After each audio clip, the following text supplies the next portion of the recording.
What happens when a fighting game tries to package everything it has to offer into one definitive edition, while also trying to modernize an experience that's already familiar to longtime fans?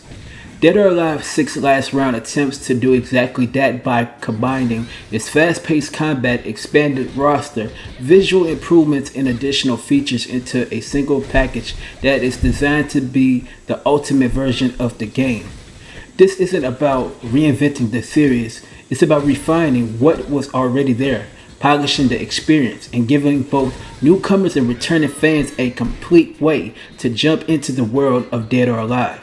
After spending time with it, it becomes clear that while there's still a lot of fun to be found here, some of the series' older issues continue to hold it back. So with that being said, let's break it down.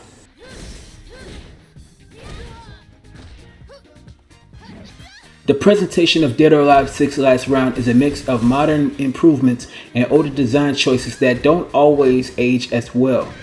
Visually, the game does show noticeable improvements over the original release. Character models features sharper details, better skin textures, improved lighting, and more natural material effects during battles. Stages also benefit from cleaner visuals, adding more depth to environments that already had a good amount of variety. The lighting system is brand new and it actually helps bring each area to life. Reflections, shadows, and environmental effects gives matches a more modern look without changing the core art style that the series is known for. The sound design remains consistent throughout the experience. Every strike, throw, counter, and impact has enough weight to make each fight feel satisfying. Movement sounds, stage effects, and environmental hazards all contribute to the fast-paced nature of the game. The soundtrack, however, remains largely unchanged, while many of the returning tracks still fit the action well. They don't necessarily feel new or memorable if you spent a lot of time with the original version.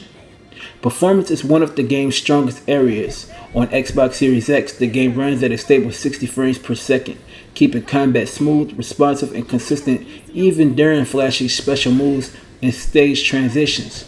Overall, the presentation does enough to modernize the experience even if some elements still feel rooted in its original release.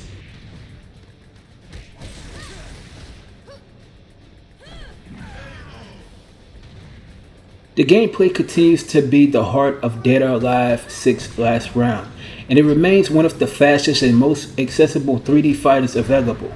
At the center of the experience is the series' signature triangle system: strike beat throws, throw counter holds, and hold stop strikes. That consistent rock paper scissors dynamic creates a fast decision making where reading your opponent is just as important as executing combos.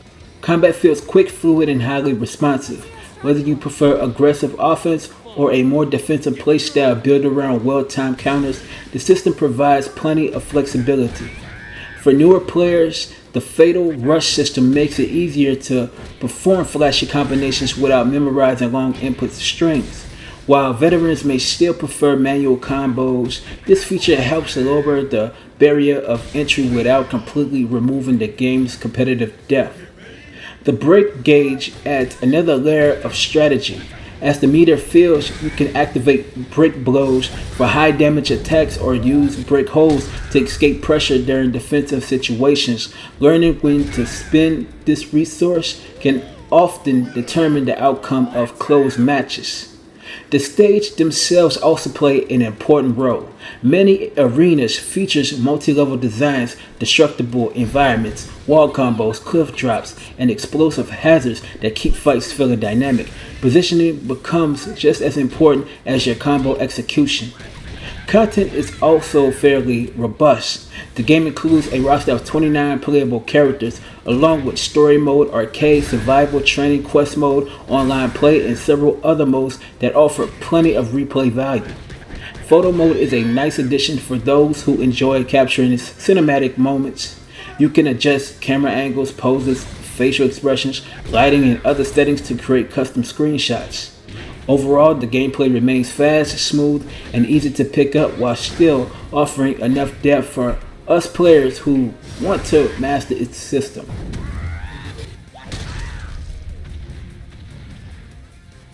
While Dead or Alive 6 Last Round does many things well, there are still several areas that holds the game back from feeling like the definitive fighting game it could have been. The biggest issue for me was the online experience. Without rollback netcode, online matches don't always feel as stable or responsive as many modern fighting games.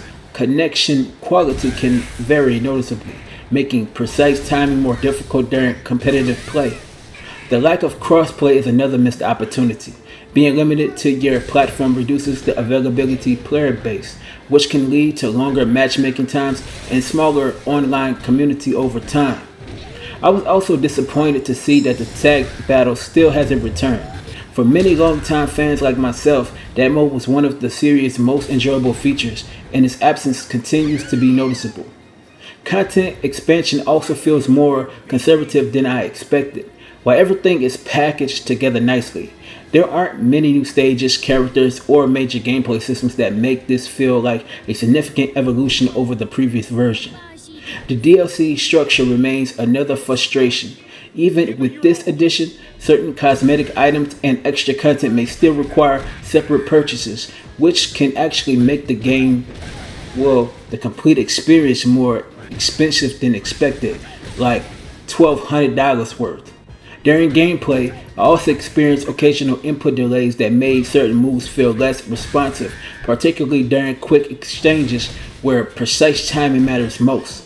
Finally, some parts of the presentation still show their age. Certain voice performances, facial animations, and lip sync don't always match the quality found in today's leading fighting games. While these issues don't ruin the experience like that, they do remind you that this is built upon an actual older foundation.